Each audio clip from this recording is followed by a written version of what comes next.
Remember how many days ago I was saying how Ergo Proxy was a show that made me feel dumb because I didn't get it? I take it back, that show made total sense. At least, it does in comparison to Serial Experiments Lain, a show which represents the height of me not getting it. And hey, the opening even says as much. And you don't seem to understand.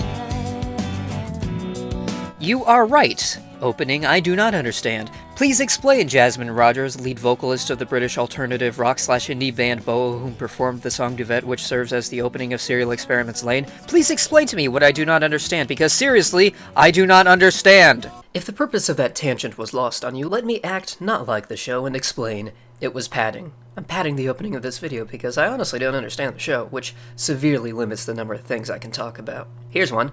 Why did I rank this show this high if I didn't get it? Basically, I was enamored with the show's aesthetic, if you couldn't tell from all the Lain artwork that now hangs over my channel. Its slow pace and tone, combined with its occasionally abstract imagery and unique audio design, make for an experience unlike any other anime.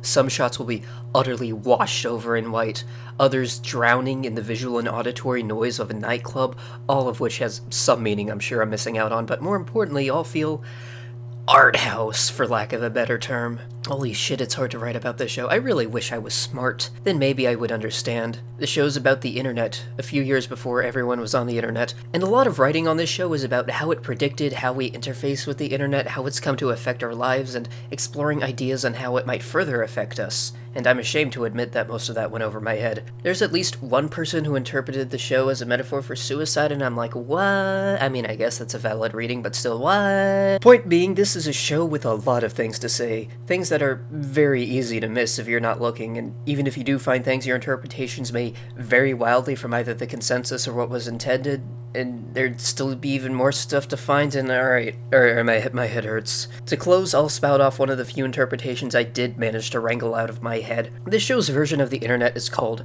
The Wired. Throughout the show, scenes will cut to phone lines, wires hanging around. When this happens, you'll hear a humming, implied to be coming from the wires. You'll hear this humming elsewhere in the show too. It's the auditory representation of the wired. In the show and indeed in the real world, the wired, the internet, is all around us. We're always connected, it's always a part of us. We've so thoroughly entrenched our lives in the internet that we can never escape it, like a constant never-ending hum always playing in the background. It'll always be there, and it'll only get louder as we connect deeper to it.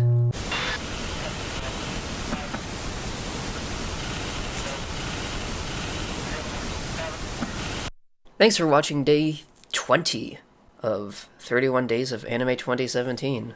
Today was number 12 on this list, a show I really didn't get, and holy shit guys, we're just about 2/3 way through the series. The workload's catching up with me, as you can tell by the different audio quality. Brace yourselves for possibly other rushed ones in the future. Join me tomorrow for number 11, a deep dive of a more physical kind. Thanks again for watching, I'll see you tomorrow.